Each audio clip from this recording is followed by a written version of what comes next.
And the Hangout on Air is live. Good morning, happy Friday, and welcome to schoolofbookkeeping.com's Accountants, Bookkeepers, and Business Owners live hangout, or something.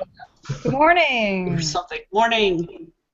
Good morning. I want to say, Sarah, I love your necklace. Good morning, Chris. Thanks, Oh, Gene. where's your glasses, Professor Repetto? Hello? Am I late? I'm sorry. Stacy's sending me nasty texts that I'm late. I didn't. It wasn't nasty. I just said, "Where are you at? Where are you at?" I have 10:59. I'm prompt. I thought. I'm sorry. Chris, I asked her to ask you where you were at.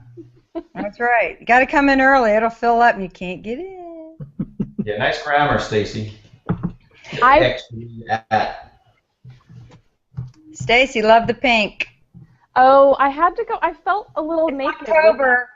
Well, so I felt a little just like not me, and so I went and got my hair did yesterday, and I had her just do the ends. And what's awesome is I came home and nobody in my family actually noticed.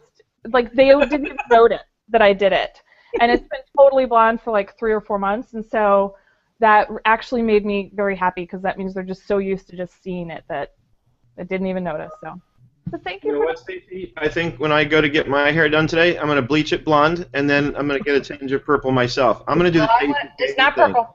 It's pink. It's like a fuchsia. Yeah. Fuchsia. Got it. It's like burgundy, like wine.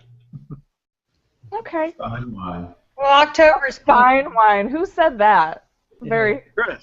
Oh, fine wine. That was a little snarky. There was a slight bit of snark there. We have schoolofbookkeeping.com on the call.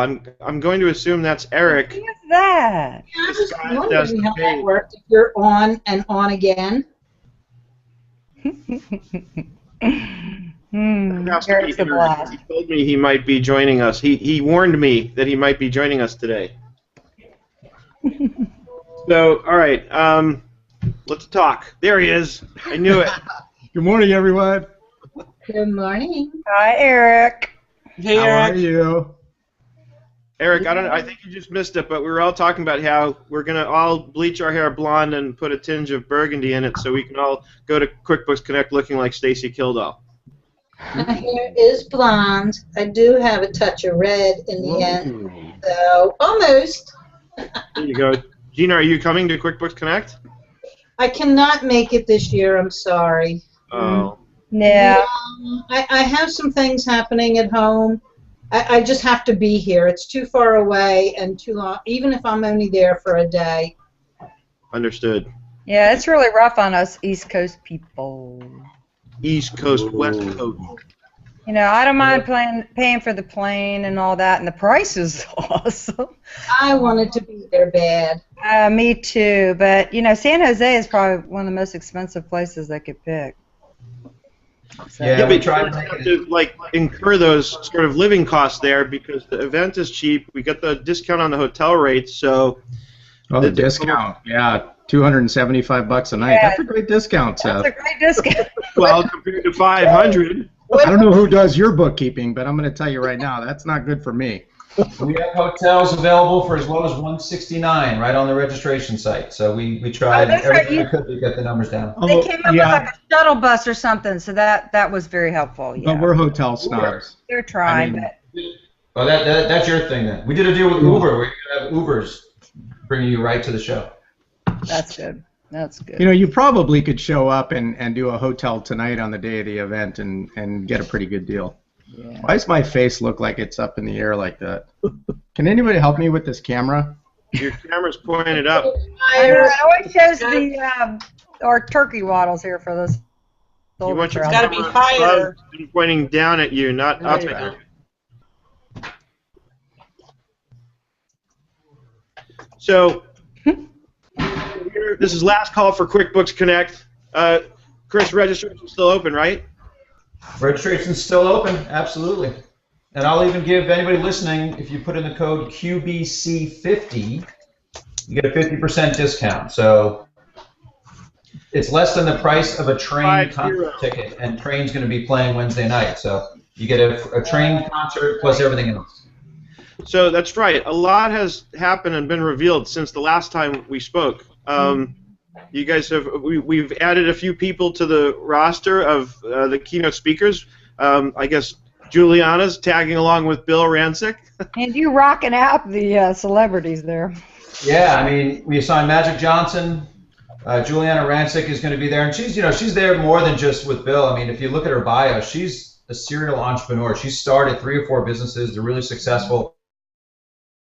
And that's kind of Stewart and Ariana Huffington and Scott Cook. It's like all these entrepreneurs who had ideas and grew them into these, really successful businesses. And we've got an audience full of folks that are trying to learn how to do just that and help people who are trying to do just that. So they're going to tell their stories of inspiration and how they overcame barriers and got to where they are and put it all together with all the specific training for small businesses, accountants, and developers. We've got a $100,000 hackathon award for developers on Tuesday and Wednesday. So you put it all together, it's really a really cool, unique show, and I cannot wait to be there. I'm tired of working on it. I think it's very cool. When is Magic Johnson? I did not know that. I thought she was just an ETV news anchor. How does Seth talk over everybody and take the screen like that? That's amazing. Hey, Chris, when is Magic Johnson on? I can't find it. He's on Wednesday. Yeah, Stacy has the schedule actually. Well, I only know because he's from Michigan, and I'm really excited to see him. You had to drop that in there, didn't you? I did. Yeah, I'm sorry. It's not my fault. You're like a big Ohio State. I'll be right back. Okay. Where's he going to get his Michigan shirt or something? No, he's an Ohio State boy. So, yeah. I'll answer his question. Don't hold that against him. So, I try not to. I have an idea.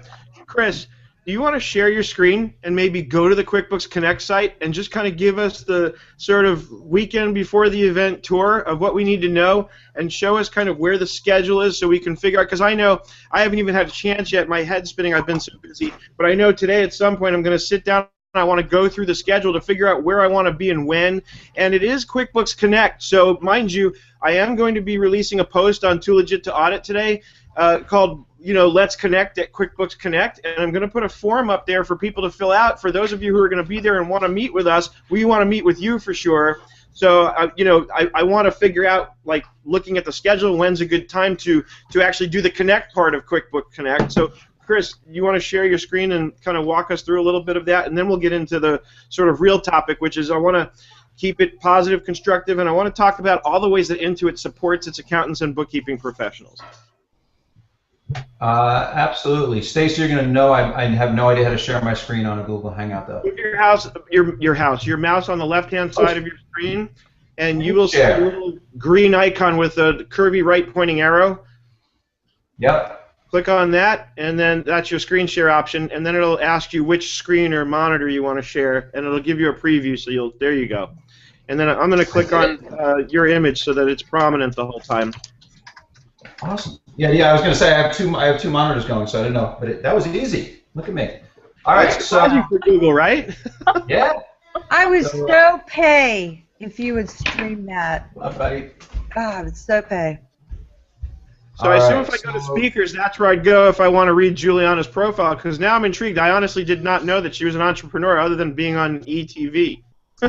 Yeah, she's got a clothing line, a line of wines, kind of a house. Kind of a little like a mini Martha Stewart kind of thing happening. But yeah, she's really successful. And celebrity status, or because once you're a celebrity, let's face it, it's easy to start and build a business. Right. That's true. Some barriers are knocked down for sure. Yeah. But if you look at you can click on any of these speakers on the speaker site. And you can see who we have on the main stage. Debbie Sterling, who won the Super Bowl contest last year with Goldie Blocks. Nice. This guy here, Siku Andrews, he's a spoken word poet.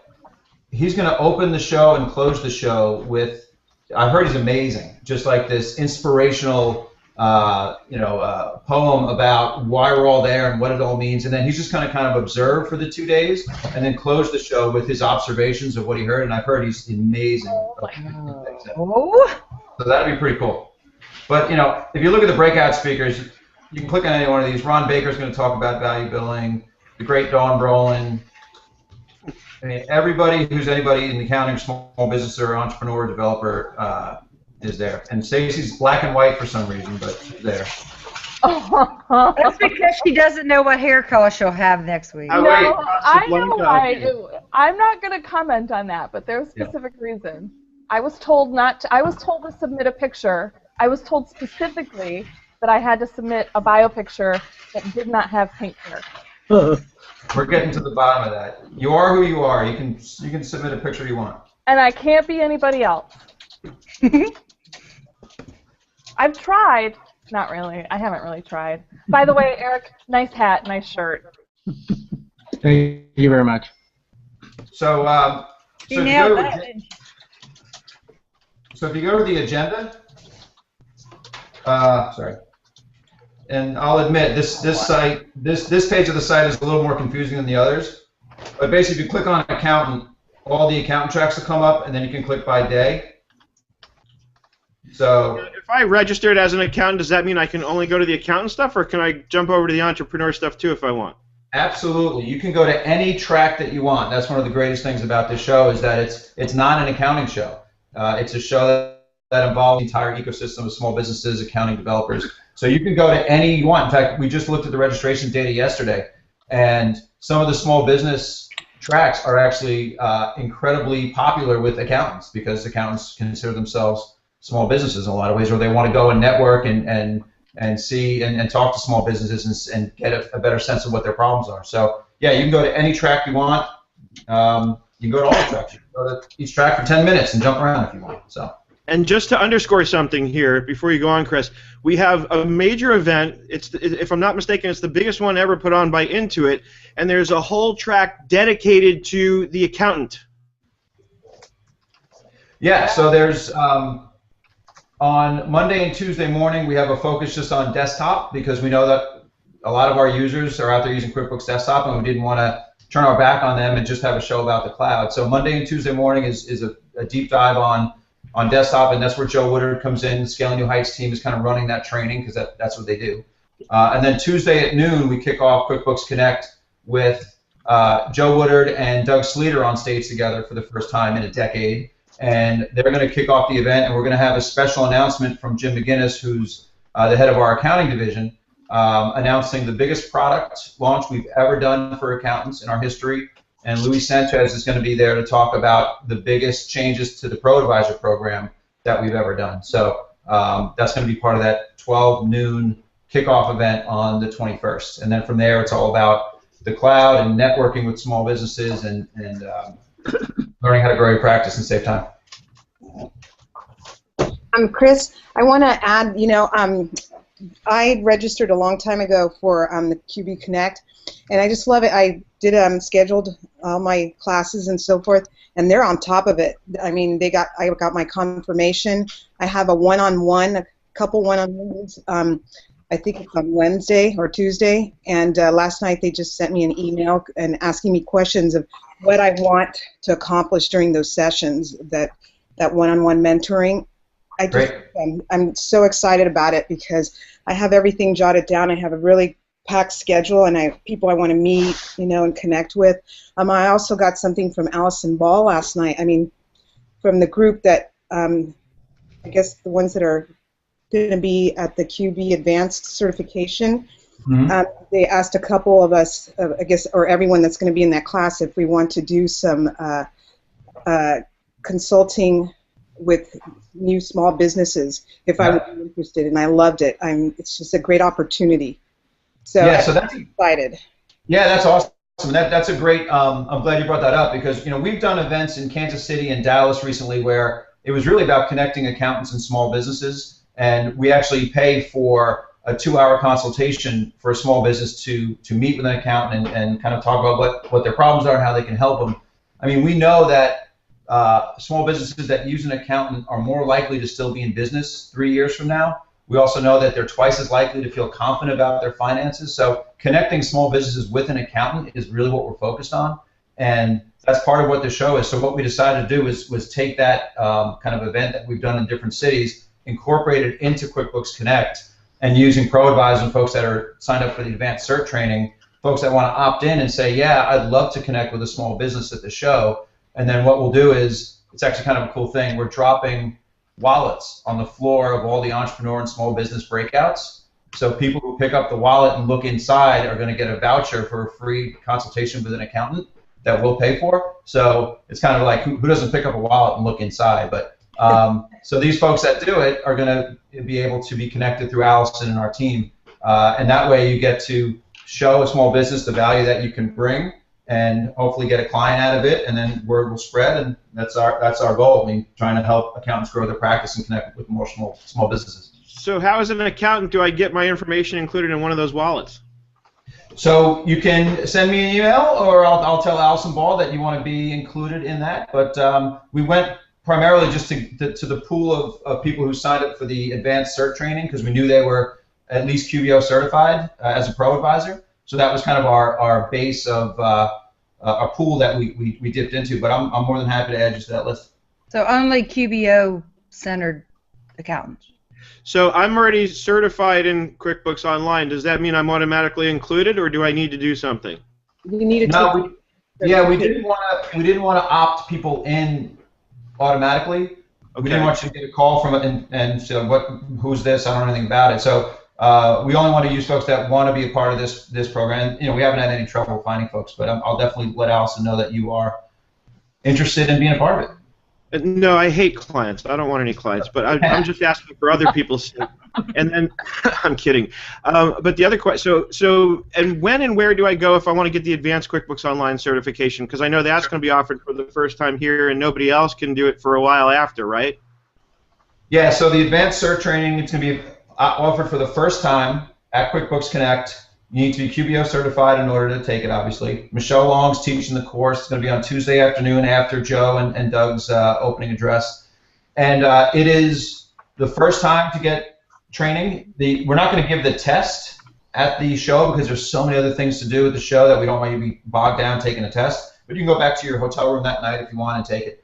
And then it'll be available in November as part of the regular training that we roll out. So it's kind of be the first one on your block, get a head start on the competition, and get that badge first, because we know how much accountants love badges.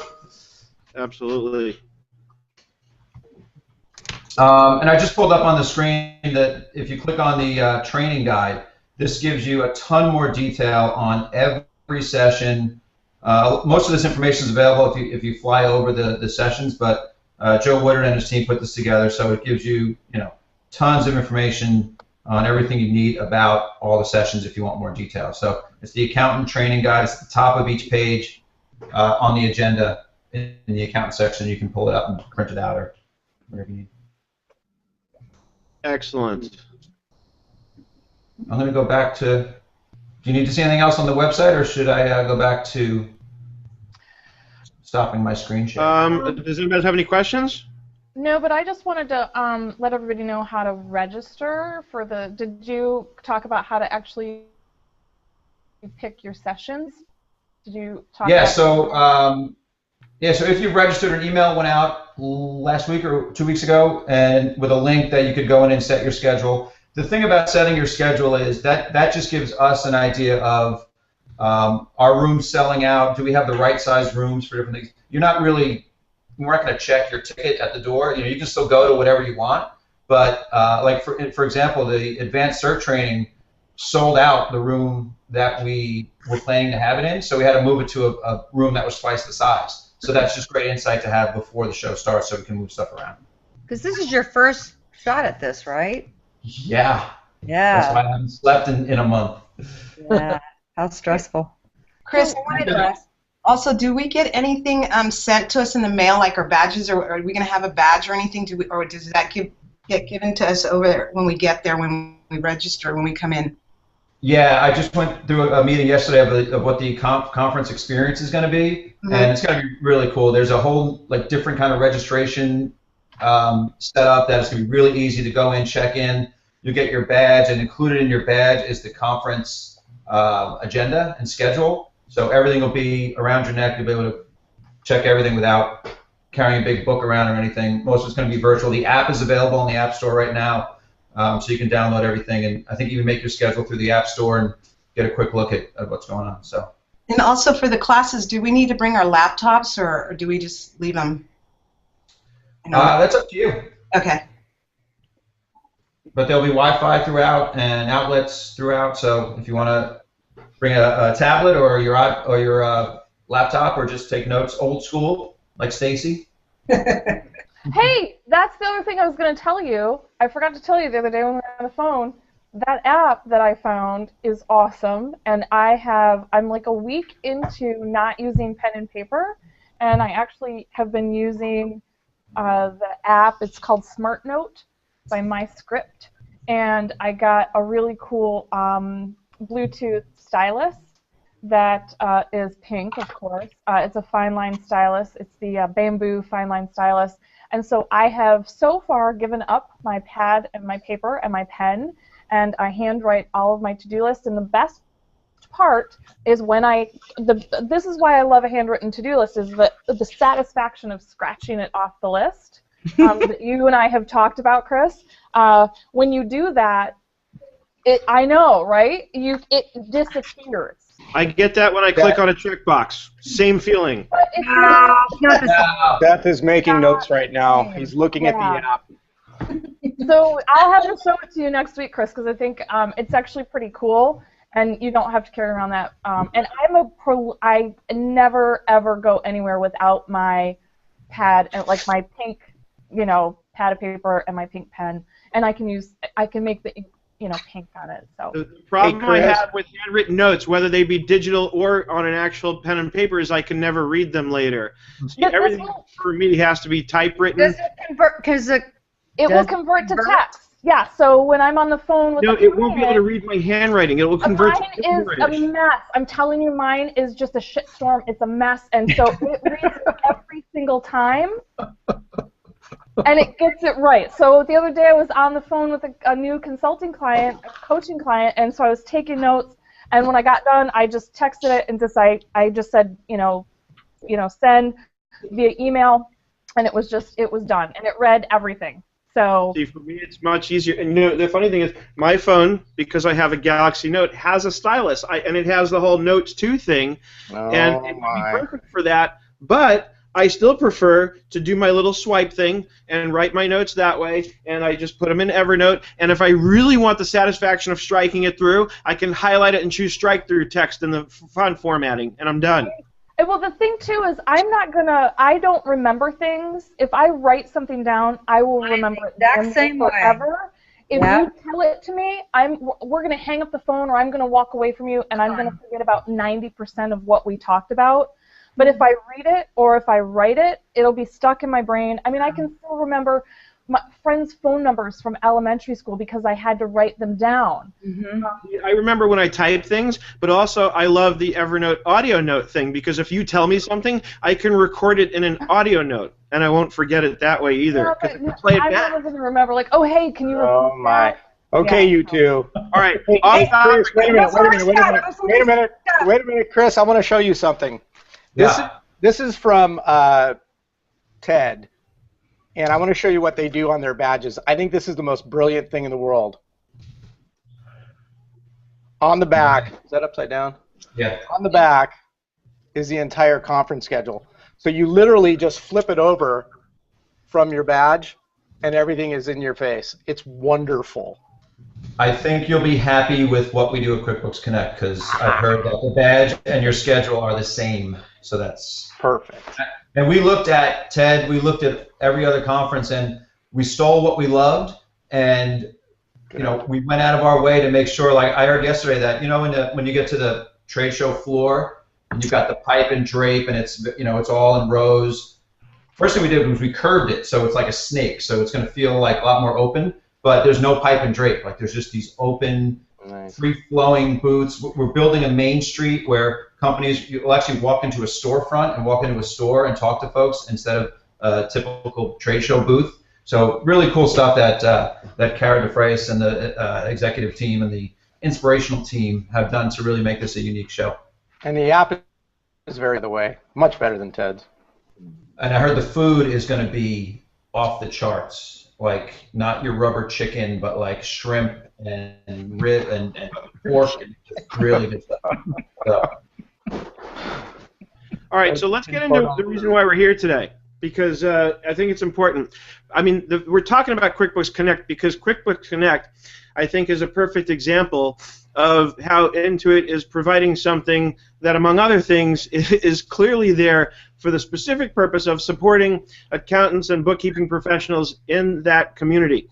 And we want to talk about really, you know, and Chris, I'm going to give the floor back to you in a second. What are all the ways in which Intuit supports its accounting professionals? Because let's face it, what sparked this whole session really was something that got posted that, frankly, and I'm going to offer my opinion on this here, was a little irresponsible because somebody just grabbed an article, shared it on Google Plus, and clearly without reading it, mischaracterized and framed it in a way that clearly was a misinterpretation of what the article even said, and it may not have even been intentional, but clearly led people to believe that Brad Smith was at the head of a Fire Your Accountants campaign or something along those lines, and nothing could be further from the truth. But we wanted to sort of, you know, bring light to the fact that Intuit has so many programs in specific support of accountants that to think anything otherwise is ridiculous. But I also want to give people the opportunity here, and if you're watching on the event page on Google+, the opportunity to bring up any concerns that you might have or address anything that might have caused concern for you, so that specifically Chris or Stacy or anybody else among us can address those questions and concerns properly and with, you know, a focus on making sure that we get at the truth of things and not misinterpretations and misinformation and all that stuff. So Chris, you know, tell us a little bit about all the different programs you guys have that help and support accountants. Yeah, and thanks, Seth. I'm glad you brought it to my attention last week, and I watched the replay of the chat last week, and you guys were talking about it, and I was very dismayed that there was conversations around and confusion around, well, is it true, is it not true, and you know, I'm glad that we were able to get to the bottom of it and find out what the source was, and it was, like I said, it was just a misinterpretation of a reporter's assessment of how QuickBooks was improved and easy to use, and had used the term that, you know, you might be able to use it without an accountant, and then that turned into, like you said, a direct quote from Brad, which could be further from the truth, as evidenced by what we just talked about. You know, we're spending a lot of money and put a lot of effort into a show that's basically dedicated to helping accountants grow their practice, save time, connect with small businesses, for developers to become part of our product ecosystem, if you will. That'll make the product better, that will help accountants serve small businesses better. So, you know, I work for a business unit at Intuit that's called the Accountant and Advisor Group. And there's 130 of us in the US, there's another 700 in the ProTax group. And every day our job is to figure out how to help accountants. So it's quite contrary to what that misinterpretation of the article was. And I think part of the issue is, as we make QuickBooks better, and you'll hear things like we're trying to make accounting invisible, which is true. A small business does not get into business and put out own a pizza shop or a flower shop to then do accounting, but that's what they spend doing a lot of their time, and that's what's going to make them go out of business if they don't do it right. So they want to focus on their customers, they want to focus on growing their business. So we want to make accounting invisible for the small business, but we also make the accountant or the bookkeeper more visible and more important than ever, because the data entry is gone, it's correct, you don't have to spend time doing fixing errors. You can spend time doing what accountants want to do, which is counsel their small business, help them grow, help them be successful. That's where the real value is, and that's what we do. So when you hear things like make accounting invisible, some people think that's making accountants invisible, and it couldn't be further from the truth. QuickBooks was launched 22 years ago. I think accountants are still doing pretty. In fact, I think there's thousands of accountants out there that have created businesses, successful businesses, based on QuickBooks. And I think, Stacy, you're probably one of the best examples of, you know, your success in your career is centered on QuickBooks. So we certainly are not hurting you at all, right? No, and you guys are, like, the fact that Intuit and QuickBooks exists is the sole reason why I have a business and why I get to do the QB show and why I get to write for different blogs. I mean, it's the reason why I do what I do. If it didn't exist and you guys didn't support us as accountants, I wouldn't even be here talking to you guys. You guys wouldn't know about my pink hair. Yeah. I mean, and we know like 66% of QBO users use an accountant. And we want that number to go up to 100%, not to 0, right? So, and 0 with a Z. So, oops. So, and not to 0 with an X either. But yeah, we're trying to get accountants and small businesses together to make both more successful. That's all we do, and that's all we've been doing for 20 years, and all we're going to do for the next 20 years. So, and this comes up a lot. You know, we talk about the evolution of the accounting product and where it's going. We talk about, one-time data entry, and then we talked about 0 data entry. So the ultimate goal is to simplify the bookkeeping part of the process and to substantially eliminate data entry. I know that scares bookkeepers because it leads bookkeepers to worry, oh my God, what's going to become of me? What's my role going to become? And we've also talked about that and addressed the fact that the bookkeeper's not going to go away, their role's just going to change. It might be more about sort of like we talked about last time a little bit, I think. We talk about the plumbing that goes around the accounting product, and the bookkeeper's role might be more about looking at the apps that we're going to use to work with the product, you know, so that we can manage accounts receivable better, manage inventory better, manage our fixed assets better, and those sorts of things. So, I mean, Chris, would you agree that the bookkeeper's not going away, the accountant's definitely not going away, because we're always going to be there to analyze the ultimate output of the accounting product. So our roles are changing, but they're definitely not going away. Like you said, the accounting is going to be invisible, but not the accountant. And in a perfect world, I can speak from my own experience as a practitioner. If my clients could be using a product like, let's say, QuickBooks Online, and that product is designed in such a way that it makes it easy enough for them to figure out without having to think too much and without needing to wait for me to intervene, but easy enough for them to get their data in and get things categorized correctly and get accurate balance sheet, P&L, and statement of cash flows, then my role is going to be much more interesting because now I can get in there and analyze the output, make sure everything is looking the way it should, ask questions to further clarify and ensure that, and then ultimately serve as more of an analytical role to make sure that we're able to use that information to the best of our ability to make the best possible decisions about the future of our client's business. I couldn't say it any better than that, Seth. I mean, that's exactly right. I think there's a larger issue, and that's the marketing of accounting services, and it's kind of summarized in this old saying that an accountant is someone who solves a problem that you did not know you had in a way that you don't understand. And I think, for example, if you go out and go to a restaurant or go to get your haircut after you've purchased the service, you have a pretty good idea if you're happy or not. Whereas if you go engage in an accountant, you're not really sure if you get what the value is. And I think it's really more of a challenge of trying to convince people that are not really sophisticated business people, especially new businesses, of the value of accounting services. And to the extent that all accounting software makes it look like you don't need as much accounting support, then I think that's a challenge. And I think that's a bigger issue than just QuickBooks or Xero or Sage or whatever. I think it's kind of inherent in the difficulty in selling accounting services, where it's an intangible, and the consumer doesn't really have a good benchmark as to determine did he get good value. Right. Well said, Dennis. Pardon? Well said. I agree 100%. I look at it this way: the software is a tool. This is what I tell people: software is a tool, and I'm impressed how the tool is getting easier and easier and more intuitive, and especially going to SaaS, I understand how it can get easier. The confusion comes in with companies who confuse the tool with what they're doing. In other words, a pencil is real simple. I can show a third grader how to use a pencil, and it's simple. But if I set you in front of a drafting table, that doesn't make you an architect.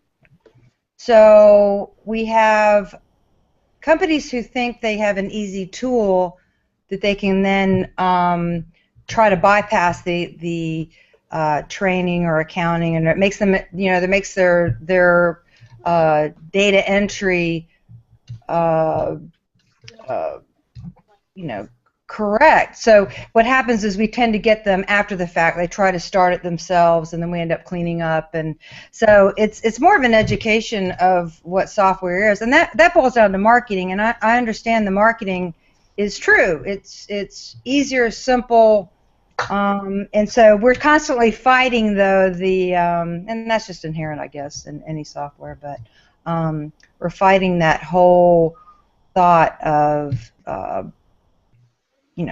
confusing true bookkeeping and accounting with how you do your accounting, I guess. I mean, if Intuit were to market the message that we have a great software, but you're going to need to spend probably as much to have someone set it up and have ongoing services, that's hardly a compelling sales message to the consumer.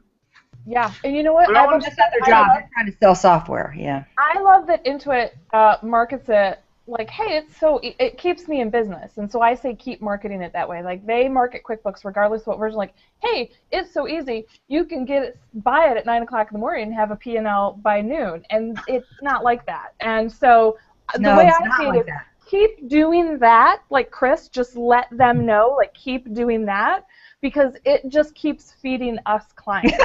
That's true. Well, but I want to speak to Dennis's comments also as far as the marketing is concerned, because I think there's something important here that I really want to underscore as an accounting professional myself who services clients. And I can bring in some personal experiences too in other areas that definitely apply here. Because Dennis, you bring up a really good point that about that, and it's a funny expression though, about how accountants solve a problem that people don't know they need solved in a way that they don't understand. So let's talk about that for a moment. I want to kind of freeze frame on that for a minute, because in my bigger picture of my life, in general, we're talking about helping people, right? And one of the first rules that I learned a few years back about helping people is I can't help somebody that doesn't want to be helped. And if they don't know that they need to be helped, then they probably don't want to be helped. I can only help somebody who says, hey, you know what, I need help, and therefore I want it, and I recognize the value in getting your help. So I don't waste my time trying to convince somebody who doesn't understand the benefits of what I offer that they need the benefits of what I offer. I would rather wait until, and this is classically what happens, is somebody starts a business off, and you got somebody who's a great salesman, and they know how to go out there and get their product or service sold, and they're making all kinds of money, and so they don't even worry about the accounting because the money's in the bank. And then what happens is one of two things happens. At the end of the year, the money dries up, and they say, where did it all go? And that's when they start to recognize that there's value in having an actual accountant put the books together for them so they can get the answer to that question. Or the money's still there, but now they get a big tax bill and they say, why do I owe so much money? I didn't realize I made so much money such that I owe so much money, and I didn't save any money, and now I can't pay my taxes even though I made all this money. What happened? Those are the clients that I want. Those are the clients that I can really help and offer tremendous value to. But they're motivated. Meanwhile, their tax accountant is under the table because you were given client. But now, so let's talk about some of these programs, Chris. The ProAdvisor program, my understanding is the big announcement you have coming up is around the ProAdvisor program and an offering within that framework. When did the ProAdvisor program start exactly? 1997. So 97, the ProAdvisor program started, and why did you guys start that program? We found that it was one of those things where we always listen to customers, and when we QuickBooks was out for a couple of years, and as Stacy pointed out, small businesses needed help using it. So accountants almost took it upon themselves to become experts in the product as a way to help grow their business and attract clients. And if, whatever their small businesses were using, they needed to know how to use it and be able to help. And we found that was really reducing tech support calls for us, and accountants were out there helping their small businesses. So we put a program around it early on, and it's just grown and grown over the years. Now there's over 100,000 ProAdvisors around the world. And as you said, on Tuesday, we're going to be announcing some really significant, probably the most significant enhancements and changes to the program, all based on feedback from members that we've ever done. So it's going to be really exciting. I look forward to that. I do too. Chris, can I ask you something? Intuit does have the same vision that I have. I do want to move toward being a virtual consultant, and I look at QuickBooks and QuickBooks Online as a tool to put in my tool belt to help me move on. One of the things that I've been challenged with is we get, I'm going to say, surprised with things that come out, like the enterprise going to subscription plan. None of the advisors were notified ahead of time.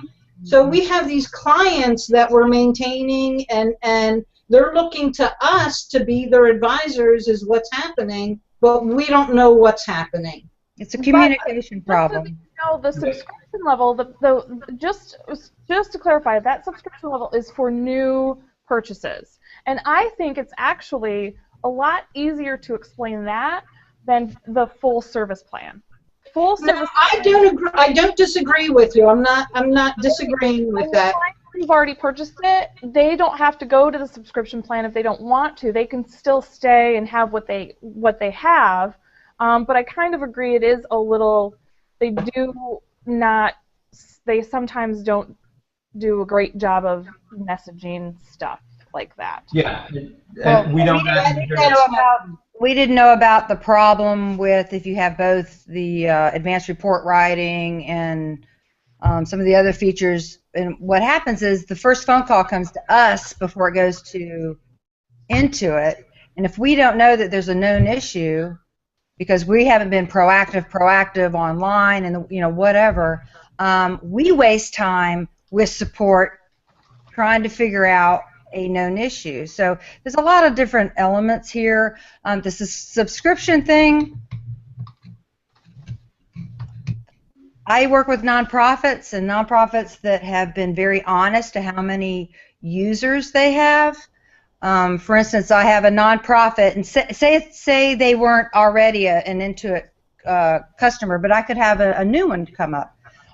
In all honesty, the license doesn't go with the computer, the license goes with the user.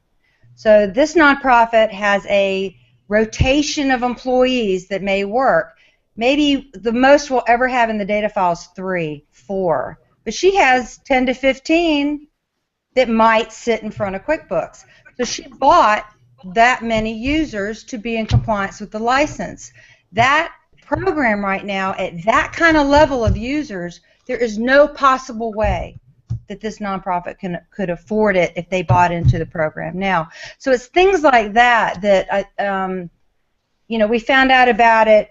Boom! It was already on the market, and I just think some communication and up front would have been very helpful, because now I have to rethink what I'm able to do for clients in that scenario. So. Yeah. So to address the original question, Gina and Sarah, you guys are absolutely right. And Luis always calls me before we make any announcement, and he asks me, how can we get this in front of the Pro Advisors first? How can we give them a heads up? And so he hears you loud and clear. We did this with Harmony when we launched QBO. We announced it to the accountant world a month before it launched, so that we're starting to build in kind of a ramp up, so that just for that reason, when your phone rings, you are the answer, right? And what you'll see is we're announcing some things on Tuesday that will include a ramp up before it goes live, and so there'll be about a couple of weeks so that you guys can get comfortable and become experts, and we'll have training and webinars, and then when it hits the market, then you'll be able to answer those questions. So we hear you, and we're building that in. Okay, I hate to complain about anything before Tuesday, so I'm anxious to. No, this is important feedback. This is what this. Yeah. And I think, if I'm not mistaken, Chris, this is what Intuit wants from us, especially the pro advisors like us who tend to be, more in front of people on the internet. Where we have probably more people than anyone else coming to us and hoping to get the information from us, so that, as Gina brought up, if there's a known issue, we want to be able to be in a position when we get that first call to be able to say, hey, yes, it's a known issue. it's being worked on, and in the meantime, here's what we can do, or we just have to sit tight until it's being worked on. But I know that I feel better when I call GoDaddy, for example, and I'm having a hosting problem with my website, and as soon as they tell me it's a known issue, we're working on it, I'm like, okay, good. As long as I know they're working on it, it's going to be fixed, no problem. Right, Eric? Eric's not speaking. Well, let's go back to what started the Hangout. The Hangout was because of that article. And in all honesty, I'm one of the ones who retweeted that article, which I'm embarrassed about it now. But the article was fine. It was the headline, and headlines are designed to evoke emotion or a click, right? So a click or a retweet. And so I fell for it because it hit a nerve, and it hit a nerve. For a lot of different reasons, and now in hindsight, after reading it, yeah, the man was. Oops, I think we lost Sarah. Oh, right at the point. Right. We talked about this a little bit before. I think where Sarah was headed is that there are concerns in the ProAdvisor community, I guess, about things that happened in the past. Where, Dennis, you were talking about this before we went live. Maybe you can speak to this for a minute. Where I'm a CPA, and I remember when it first came out was basically fire your accountant and say hello to your new CPA, or words to that effect. And so then, because clients were having so much trouble with the program and causing all sorts of problems, especially when they do the tax returns, that Intuit saw, oh yeah, there's an opportunity here for some synergy. But the initial, and accountants have long memories, and so I think that kind of created a fertile ground for these kind of, assertions or concerns to take root. Where, and I'm sure that you weren't involved with that, but I see it as kind of a conflict between the marketing department and the ProAdvisor department. It's almost like they're working at cross purposes. I mean, understand the marketing, you got to sell your product, and as I mentioned before, telling about the complexity of setting up an accounting system is not a compelling marketing message. But I think that the marketing department sometimes tends to devalue the value of our services. Like, I mean, if you say, well, geez, why should I pay you $125 an hour if I can buy this at Costco and they're for $200 or $250? And they market it as that you don't really need to have an accountant, or you can get by with less accounting or whatever. And so I think that part of the conflict is, or the tension is that you've got this dynamic between the marketing, which is trying to grow sales, and the ProAdvisor department is trying to support the accounting community. And I think that there's a certain amount of dissonance between those communications. I think that's a great comment. Go, Chris.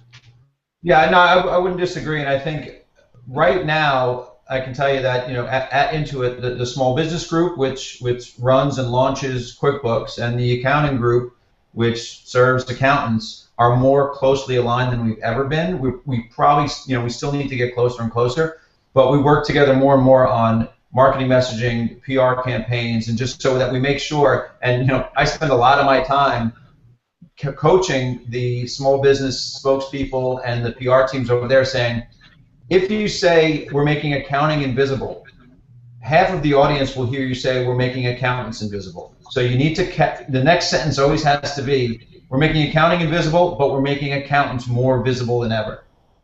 And you're going to hear this next week, because we're pushing it home that you need to make sure that you're really clear that we're serving both audiences. And that's one of the things that we do differently than a lot of other companies. We solve problems for both the small business and the accountant simultaneously.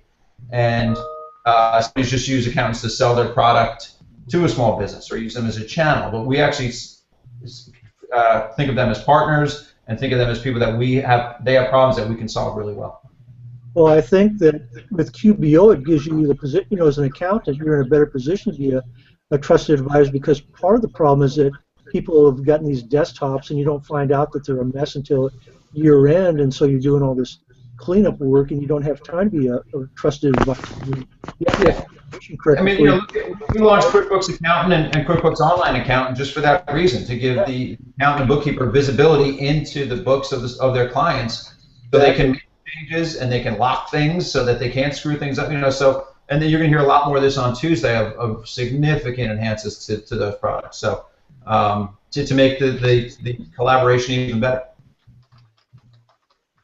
So, and I think the underlying sort of message here is that, as Sarah started to bring up before she froze, there's My internet's completely gone. Blew out the hangout. There's a nerve that can be struck, maybe a little too easily right now, which underscores a fear that accountants have. That when Intuit comes out and says anything that even sounds like, hey, you don't need your accountant, it makes accountants very nervous. So, but I think, Chris, you already kind of addressed that, is that you guys are going to make more and more of an effort to make sure that you underscore specifically that you're trying to make the accountant more important and more visible than ever, but the accounting that the client has to do is going to be set as much as possible more in the background. Yeah, just to be clear, I think you said accountant invisible, but it's the opposite. The accounting is invisible, the accountant is more visible and more important than ever. And that's right, folks. Yeah, and like I said, QuickBooks has been around 22 years, and there's still 400,000 accountants and growing in the U.S. and around the world. So, you know, I look forward our job is to make both successful. Excellent. I look forward to QBO having 22 years behind it and the features that the desktop has. You and lots of other folks. And I think we had a conversation the other day that the worst thing they did in 1990 or in 2001 when they launched QuickBooks Online was call it QuickBooks Online, because it wasn't the desktop version online. It might never be the desktop version online. It's a unique product that's built for the cloud, built online, that serves a purpose, but it's not QuickBooks Online. Yeah. Everybody thinks that. Everybody thinks that. Oh, it's just going to be a duplicate but online. So. That's what Mike Moz brought that up. If it had been called Intuit Accounting Online, everybody would have loved it and been singing its praises for the last 13 years. Well, it also came out originally well ahead of its time, before anybody really got the benefits of having it in the cloud.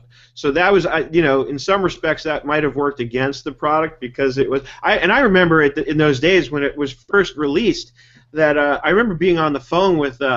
I think somebody from the sales department at Intuit, because I was talking to them trying to find out if it would be good for a client of mine. And again, this was years ago when it was first launched, and I remember asking somebody and being told something along the lines that, you know, it's not going to be a huge product offering. It's just going to be kept very scaled down and just for simple service-based businesses. Obviously, that was before anybody knew what was going to happen in terms of everything moving to the cloud the way it is today. So, you know, I think everything has to be kept in context. It might have worked against the product initially because it was so ahead of its time, but now I think the benefit of that is it's the most mature online accounting product out there, which means these guys have had a lot of experience, you know, in terms of being able to see, you know, what works, what doesn't, and what direction things want to go in. Am I right, Chris?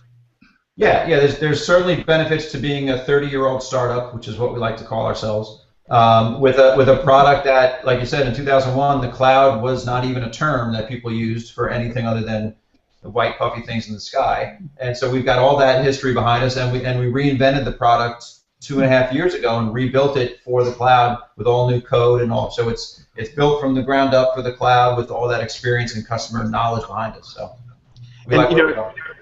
I recently, on the Bill Quick interview series that I'm doing, I recently had the opportunity to interview Greg LaFollette, and he had something very interesting to say about cloud accounting and the term cloud accounting. He said there's going to be another term for it pretty soon. Good. It's called accounting. Good. I'm so sick of the cloud. I've asked for it. When we first started the QB show, I was like, can we use some other term besides the cloud? Yeah, it's very simple. It's called accounting. This is the way accounting is now getting done. You know, it's just like anything else. Originally, we used green ledger paper to do the books before my time, thank God, because I would never want to. I wouldn't have been an accountant if it wasn't for the computer and information age. There's no way I would have had the patience to sit there with a pencil sketching out numbers on green ledger paper. It just would never happen. I did that back in the 70s and 80s. You're dating yourself, Dennis. I know. So, but that's the funny part about it is it's just accounting, right? And just like we were from doing it on paper to doing it on computers, now we're doing it on computers still, but we're doing it in a browser instead of in a desktop application. And that's the future. You know, plain and simple, that's the future. Like it or not, that's where it's all going. I mean, you know, it is what it is. You don't listen. Yeah, you don't listen to MP3s anymore. You just listen to music. Hey, Chris, I have a question for you, actually. As a non-accountant and a business owner many times over, there's an app on the Mac that is localized, but of course supports QBO. Is there a push into that direction? That is a good question that is a little more technical than I can answer. I can find out and get back to you. Okay. Because I can see that as being the perfect marriage, because I love using that local app. Not to mention, I mean, it's running right now, and it's automatically doing my updates and sending me notifications and all kinds of cool stuff, and that, as a business owner, is useful. So my question, Eric, is do you find that it's the point of that app, because I've talked to the development team quite a bit with that, is that it's intended to work and to be a lot faster. Do you find that it's a little bit faster than the browser? It's not so much, Jackson, be quiet, I'm on. Thank you. I like it because it's always there, and I'm not a big fan. Like, I don't use Gmail in a browser. I like to have it in my Mac Mail. I like to have it in my apps. I like to have everything containerized, so to speak. And browsers, to me, are just loose, and you go from one place to the next, and you close them. Yeah. They're not designated. Like, I like to have that. Well, Chris, if you could show your screen again. I want you all to take a look at something. He's a Mac user.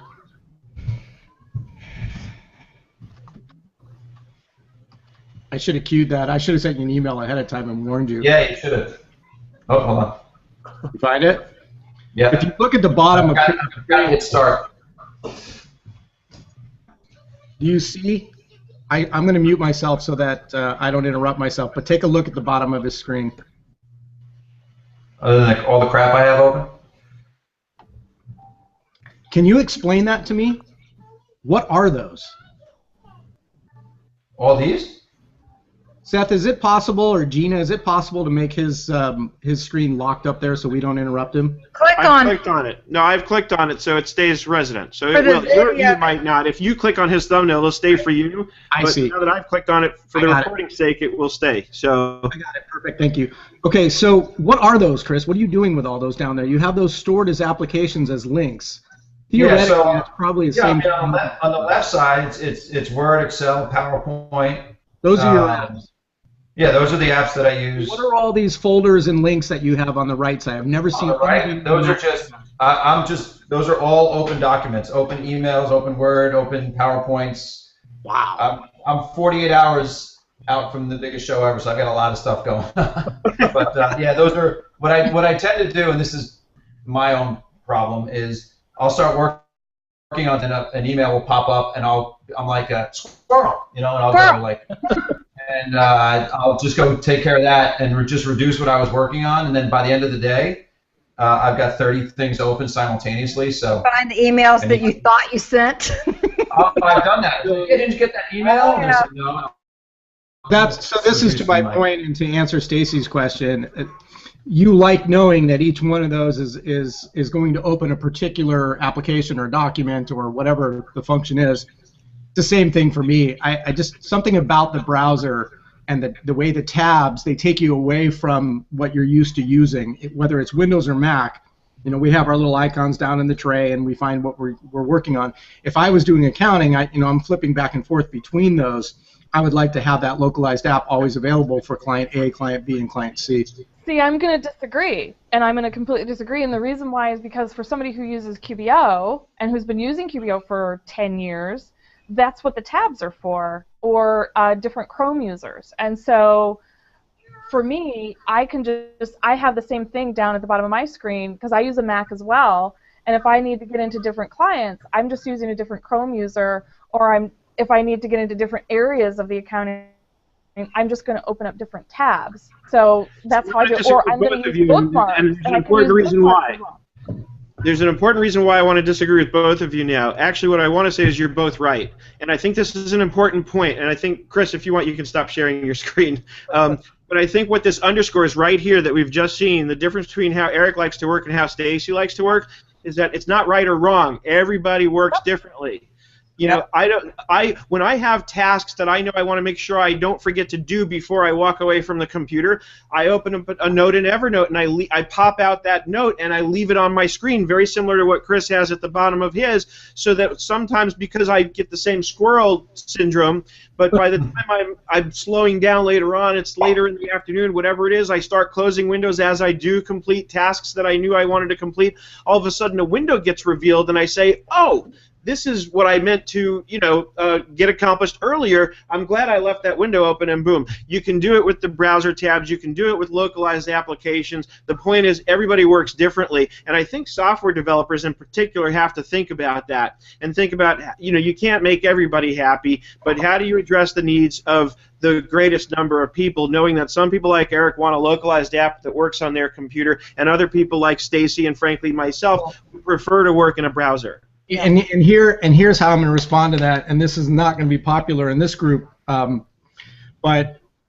if you watched the Apple event yesterday, Apple loves to toot their horn, and I find it actually kind of odd. But regardless, they made a great point that in the last year, the PC manufacturers were down 1%, and Mac sales were up over 26%, I believe.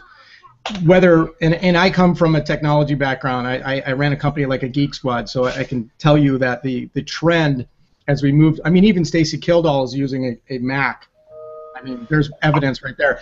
The Mac is starting to become, just kidding you. So the Mac is becoming more and more commonplace, and the methodology and the way we do things accordingly. So I'm just, as QBO continues to evolve, that mindset, particularly for QBO because it targets business owners who work with accountants but also do their own finagling within their accounting. I'm just hoping to see more and more of that kind of support. So we'll see what happens. Yeah, Seth, you're right. When you're working on a couple of different things, if I'm working on 2 press releases and 3 PowerPoint, keynote presentations, and while I'm waiting for information on those, I'll just reduce them, answer emails, and then when I get the answers, I can just go down, click on them, they pop back up, and I can make the edit. So it's just one-click access to things that I'm working on currently. Yeah, and just to, again, to make a point, I think this is an interesting one. Again, I keep going back to Evernote because that's my sort of tool of choice for this kind of stuff in terms of managing my workflow. What I used to do is I would create notes, things I wanted to make sure I accomplished today, and I would use a tag called Today. And the idea was before I, shut down for the night, I click on that tag to see all the things and make sure they all got accomplished. But I was finding that I was forgetting to click or just got too busy and didn't click on that. So now I leave the windows popped out. Like yesterday, for example, a client sent somebody over to my home office here to drop off some documents, and at the same time she had emailed me saying, hey, he wants to make sure that you send the financials to his CPA who's going to be doing his taxes for this year. And so I popped open a note, and the whole note was a single reminder to send those financials to the CPA. And I left it open, and sure enough, a few hours later, I'd completely forgotten. But because that note was still open, when I started minimizing windows and getting ready to kind of close down for the day, that window got revealed again. It wasn't minimized. It was just behind other windows. And it got revealed again, and then I said, oh. And of course, 2 seconds, I just made sure I dropped it into share file and made sure the CPA had access, and I sent them a notification. So it's those kind of workflow things, and that's what works for me. That's not going to work for everyone else. So everybody has to kind of look at what the tools are that are available and decide how they're, what's going to work best for them workflow-wise. And I think on the developer side, you have to try and figure out, in terms of the greatest number of people, who's like, I hate working on those mobile devices. I don't ever want to do accounting on a mobile device. But whether you hate it or not, it's all converging. I mean, within the next year, the iPad is going to run iOS or OS X.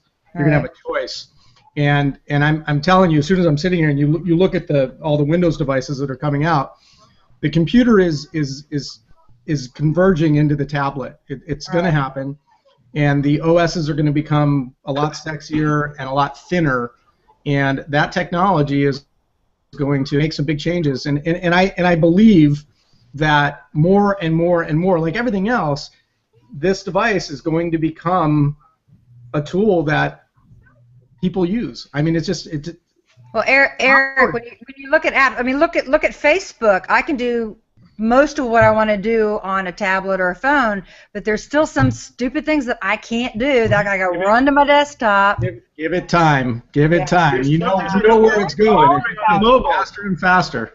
There's some things I just don't want to be bothered doing on a mobile. A simple thing like cutting and pasting a URL from my mobile browser into a Facebook post is a pain in the neck. That's because you're an Android user. But anyhow, anyone else? No, it's the same process, Android or Apple. Let's be honest, Eric. That's a load of crap, and you know it. How do you feel about fighting words? Mac? How do you feel about Mac? It's in cage match. 2 men enter, 1 man leave. 2 men enter, 1 man leave. Okay, sorry. We need a hangout for Apple. I have to tap into the mobile browser and get that URL and then copy it and then go over to, and I have to minimize that and then go back to Facebook and tap and hold the page. Look, Seth. I have one. That's my Android. How do you turn this thing on? Oh, it's awful. Just awful. I'm sorry. I need 3 monitors, a full keyboard, and I need my keyboard shortcuts. No, I just want to be able to do shortcuts away from me, and bye-bye. I want to be able to do everything from my phone. Everything from this. What's going to happen in the near future is you're going to work on your iPhone, on your tablet, and it's going to automatically be broadcasting on your 3 monitors, and you're going to be able to drag and flick them around. The new 5K iMac that came out yesterday is the most ridiculous machine ever invented, and the continuity features on the Mac where you could flip from iPad to iPhone to your Mac. Yeah. Imagine working on QuickBooks on your iPhone and then just flicking it over onto your Mac and finishing your work. Eric, But I still want a keyboard. If I'm writing a blog post, I don't want a digitboard. I can't tell when I've hit a key properly. I can't feel it. I never want to write a blog post on a mobile phone. You'll get one of the tablets that actually comes with wheels. Don't worry, Seth. It'll all pan out for everyone. I mean, and a respirator. I'm going to need a respirator and a tablet that has wheels. Well, communicating and consulting and all that's a different thing. But when you're doing production work, like accounting, I have to do it the fastest way possible, and that will never be like this.